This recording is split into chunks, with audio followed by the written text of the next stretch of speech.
So here I am, 6 years old, middle of the night, and I feel something pulling and tugging on me. I just feel all this commotion. So I open my eyes, and to my right and left, there's three beings on each side.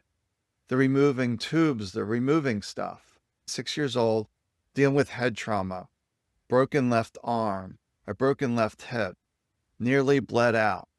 We all have this natural ability to heal ourselves if we can remove that mental interference.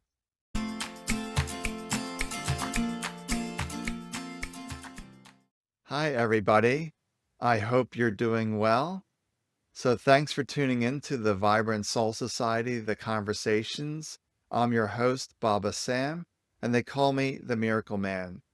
My mission for this show is to help you discover that you are greater than your thoughts, especially those negative thoughts. And beyond our thoughts is the vibrant soul. So today is a special solo episode. So before we talk about improving our health by doing less, I want to share a different story to begin with, because I was talking to someone recently. They said I'd be sharing my whole story out there, that it's important this intervention, or whatever you want to call it, happened to me. But I don't talk about it much because I want people to get into this special, oh, you're special, I can never do this. I already hear this quite a bit, that I was sick and disabled for 38 years and I'm no longer this. So people frequently say, I can't do this, and they walk away. Or they don't even get their attention because in their mind, it is impossible. So here I am, 6 years old, middle of the night, and I feel something pulling and tugging on me, pulling my throat, arms. I just feel all this commotion. So I open my eyes, and to my right and left, there's three beings on each side. They're removing tubes, they're removing stuff. Then things go dark. So 6 a.m., or roughly sometime in the morning, early morning, my mom comes to me and says, why'd you remove your tubes? Why'd you remove your life support? I had no idea. I guess mom is right. I don't know who pulled out my tubes, my life support. I don't know. So it had to be me. Mom had to be right. But later, when I can look back at that, my mom never knew the spiritual realms. My mom just wasn't aware of this. But she stepped back and said, wait a second. Here's my son, 6 years old, dealing with head trauma, broken left arm, a broken left hip, nearly bled out. There's no way that he could have done this. So he couldn't have done this. So it was a divine interaction. So what's this all about? And I didn't learn what's this all about till after my healing journey, that they were showing me or trying to teach me that I didn't need the outside world to heal myself. But I didn't get that message right away, so I suffered for 38 years. Something also interesting that happened during my recovery, because when I was hit by that van, it was the end of first grade. I went back to school for fourth grade. For my second and third grade, I was homeschooled, because I was a lot of time for recovery. And during my recovery, early in the recovery, and talked to my mom about this, I don't know how this came up a conversation, but there's this girl that visited me when I was recovering. This young girl, my mom said, would visit me for about 3 months every day. I have zero memory of this girl visiting me. I remember my friends coming by and things like this, but this one specific girl, I don't remember. My mom said she moved or just disappeared one day, stopped coming, without saying goodbye, without anything, just left. Just was there for 3 months. Really odd experience. But I don't have any recollection of that. And the beings removing my tubes, life support, I just got that flash for about 10 seconds, then it went dark. And then it was suppressed because mom said that had to be me. And this other memory, I have no idea. So I went through all these health challenges going through school, high school, as an undiagnosed bipolar. Because they can show in studies today, when I grew up in the 70s, they didn't know this information, that head trauma in young kids can lead to bipolar, can lead to mental health challenges. So I was going through school as very socially awkward. I didn't have that. I was being homeschooled. I was in a hospital. I was in rehab. So I was really isolated during those pivotal years when we build our social skills or interaction skills. So I was really socially awkward going through school, high school. Then the undiagnosed bipolar added another wrinkle to it. So school was very painful for me. I was frequently sick, missed a lot of time, but I got through it. I graduated high school, went to a tech school after that, got my 2-year degrees in electronics. But during this time, I was really going through a lot of emotional stuff, especially when I graduated with my associate's degree in electronics. Going off into the real world because, like, I'm socially awkward, I'm not interacting well with people, and I started getting really depressed. So I started to see some doctors for this, and they called it depression. So when you're just depressed and not recognized as bipolar, and they give you some of these depression medicines, it will flip you into mania. So I'm from depressed into this flipped mania state. So I was going to a depression bipolar support group. And I was telling everybody about my depression diagnosis. They were hearing my story. They're like, oh, you need to go see this doctor in the city. We think you have bipolar. So yeah, I went to this doctor in the city. He did the MRI. He did lots of testing. And my first appointment with him was 2.5 hours long. No one, like, I was seeing a psychiatrist for the depression, but no one sat with me for 2.5 hours, got all the information, then ordered the MRI to confirm that there was nothing going on within the body. So eventually, when I came up for the follow-up, he diagnosed me with bipolar 1, that I would have these incidents. I was this weird kid in school, usually quiet, off in the distance, but some days I would act up and just argue with the whole class. I would really be like Jekyll and Hyde at times at school. And I remember there was really no help coming for me. One day when I was acting up in class, the teacher sent me to the principal's office. I spoke to the assistant principal. He literally asked me, "Are you smoking marijuana?" And I said no. And he sent me back to class. That was it. There was no help coming. So that was my bipolar days. But it was always filled with this judgment, this self-hate, this criticism. So I sparked autoimmune diseases like psoriasis. Then psoriasis got into the joints, and that's psoriatic arthritis. And I was always stressed, overwhelmed with life. And I also had chronic migraines. Growing up in my 20s with lots and lots of migraines in my 30s. So I had a neurologist for migraines and treating that. So in my 20s, dealing with the bipolar, the migraines, the psoriasis, the psoriatic arthritis, the PTSD from the accident, because I nearly died from that. So there were some issues around that as well. So I was just really just going through life that I am bipolar, I have migraines, I'm not dependable, I'm not reliable, I'm frequently sick, I'm just not doing well.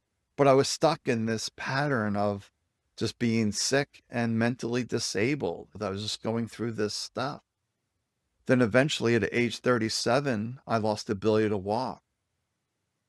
So I went for the worst migraine in my life on a Friday, and the whole body was like numb on the left side. I was having the auras, and I just felt something was really wrong. I called my neurologist. He thought, maybe it's just a really bad migraine, and I'll see you on Monday, but I'll give you a stronger painkiller so you can get through the weekend. So that night, my wife was really concerned that something is really off here. So we go to the ER. They test me for a stroke. So I don't have a stroke. So they said, keep your neurologist appointment on Monday, but you don't have a stroke. So I saw the doctor on Monday, but this time, by the time Monday came around, my body was starting to shut down. It was getting harder to walk, harder to move. So the neurologist ordered an MRI. So I saw him Monday, MRI next day. By Wednesday, I'm admitted to the hospital. He says, I'm not really sure about this MRI, but they're showing some things here. I want to do a full brain and spine MRI. We're going to do this and just see what's going on here. So we're going to admit you to the hospital. We're going to get all this testing done. So I spent 3 weeks in the hospital trying to figure out what was going on with the body. And some of those tests are not pleasant, but every day we were testing for something else because multiple sclerosis is a process of elimination.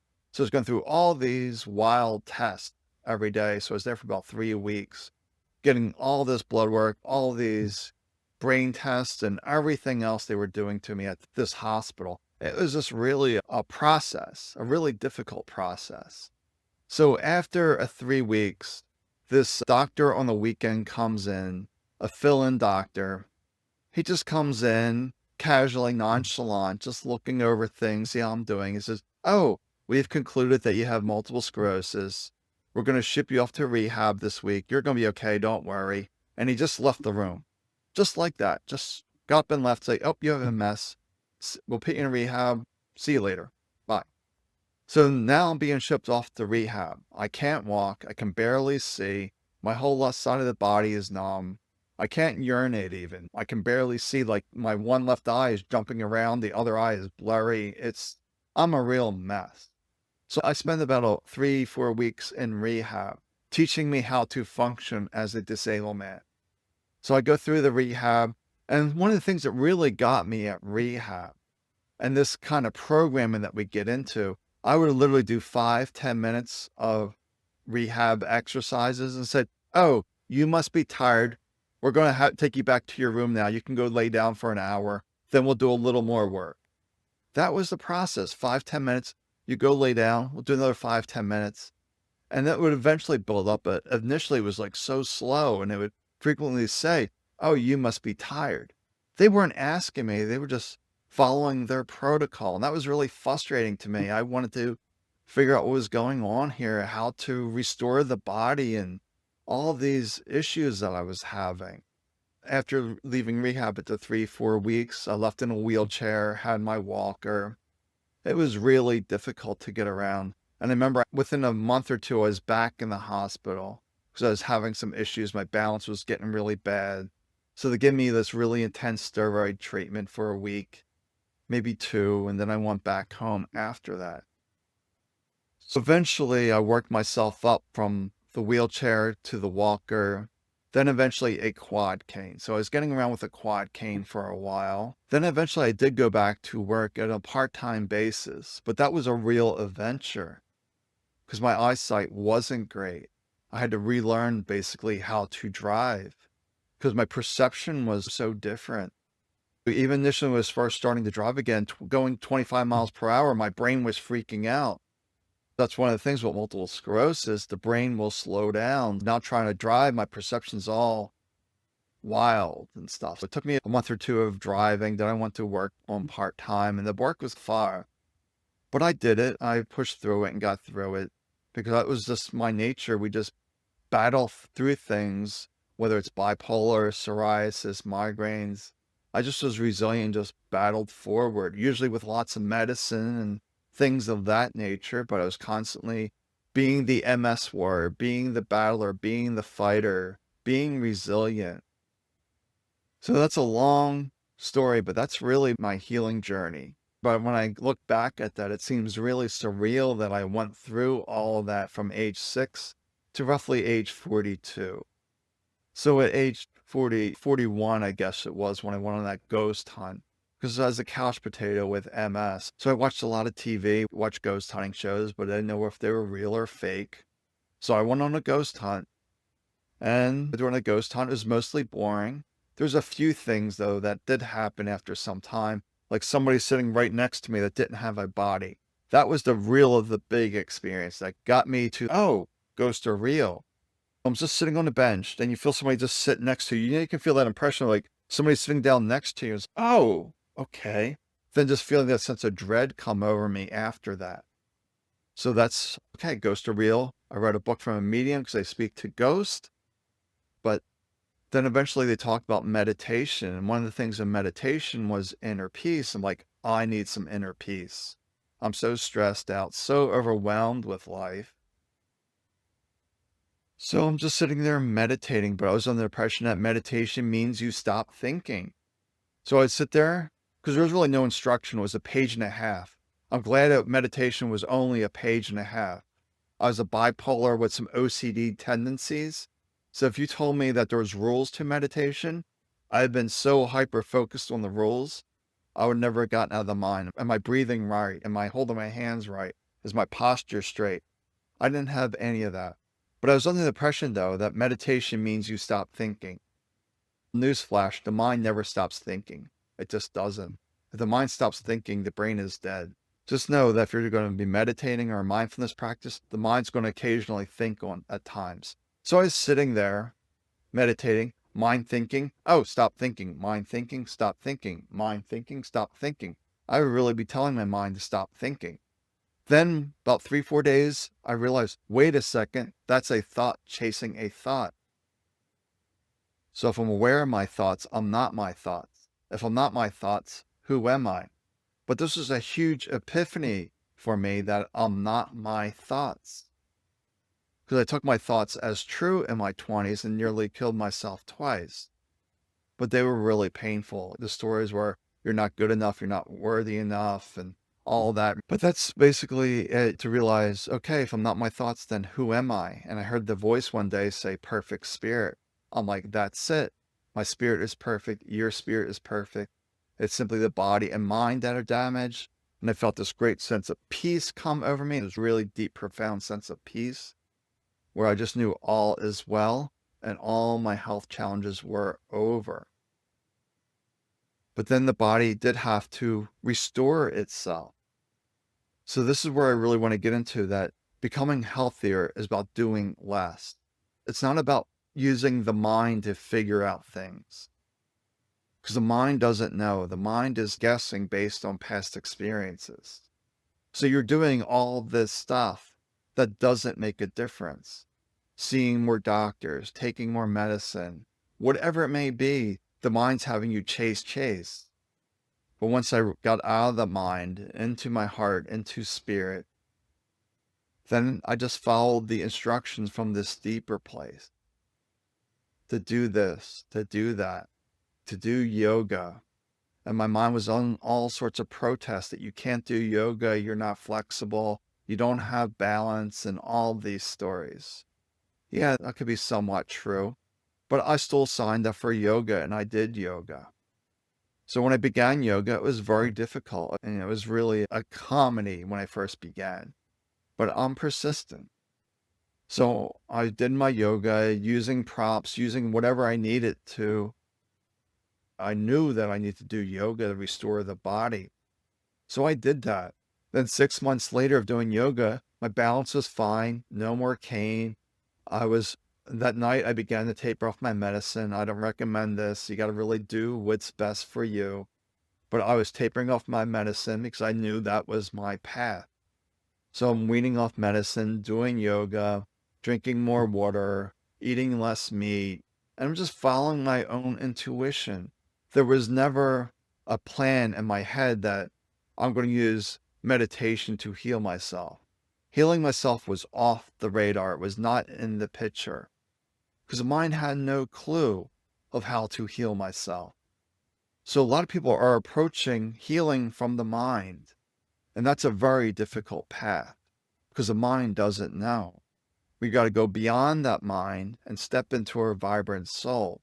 And when you're stepping into your vibrant soul, you're going to find that you're going to be doing less activities, or only those activities that will make a difference for you. Because the mind's constantly in search and seeking mode and chasing mode and all this busyness that we get really focused on. What's wrong with the body? My arm doesn't feel right. What's wrong with the body? So you're like this. So the arm is hurting. So that you're focused on it. So, oh, we're making it sticky. You're making it sticky when you're focused on the hurting arm. But if you let the arm, we just relax and say, no problem. My spirit has everything under control. Okay, what do I need for my arm? And we trust what insights may come, what intuition. But that can get a little confusing, how to discern between the spiritual voice and the mental voice. One of the clues is that there's just do this, do that, with no confirmation, with no justification. But the mind is a trickster. So it's one of the skills that you have to learn. What is that spiritual voice, that deeper voice, versus the mental voice? So we want to take the instructions from this spiritual voice. And that's one of the things I help people with is what is that spiritual voice? What is your recipe? Outside of you, they don't know your recipe. You inhabit your body. You know your recipe. The spirit within you, the aliveness, the beingness, knows your recipe because it's connected to all that is, to the infinite creator, and we're an aspect of that. That there's nothing unknown to the universe. There's a lot unknown to the mind. So we got to dive into this place of knowing, of connecting to spirit, then taking those instructions from this deeper place. And just really just relaxing that healing is not about doing more. Healing is about doing less and doing those steps that are important. And it's going to be a step-by-step journey. If you're not really doing anything now for healing, that's perfect. Because you don't want to tackle it like, I need to heal myself. That's not a good process that will really get the mind engaged.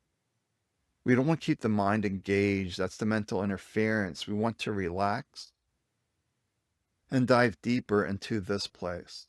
That's where I really help individuals to dive deeper. And the inner healing school is all about going beyond that mental interference and diving into who we are. And I'll do some practices to clear out that garbage, this junk that we have in our head through an energetic process. It's like all my abilities came online after my healing journey because I only read a page and a half for the first 16 months of my process. Then after that, I read books. I did things at that point to understand what I did. And I read a book by Adyashanti, The End of Your World, which really outlined exactly what I did to end my sick world, to end that world of disease, disability, because it was a universal instruction that we can all go through this process, the end of our world, the end of our story, if we go beyond that mind and step into our vibrant soul. And all sorts of wild things happen when we get into spirit, when we get into soul. When I'm working with individuals, wild things happen. People get on these short calls and the issue goes away. I was speaking to a group on Zoom and there was like a little chat afterwards. This woman was concerned because she has a vacation to Italy, a big trip coming up, but her hips are hurting her. She has no idea. And I said, oh, do you have a few minutes? Can we take a look at this? So she said, sure. I'm on a Zoom call with everyone else. I was like, can we spend a few minutes and see if we can clear your hip up? See what's going on there. So I get into my space and I bring forward the doctors in the spiritual realms. It's just one of the things I do. And the issue was taken care of in 2-3 minutes. I heard from her months later that there's no more hip pain. It's gone. I can't explain it. I don't know. I'm just a conduit for spirit. So I'm always sharing from my heart that, yes, I lived all this difficult life so I would learn to trust myself.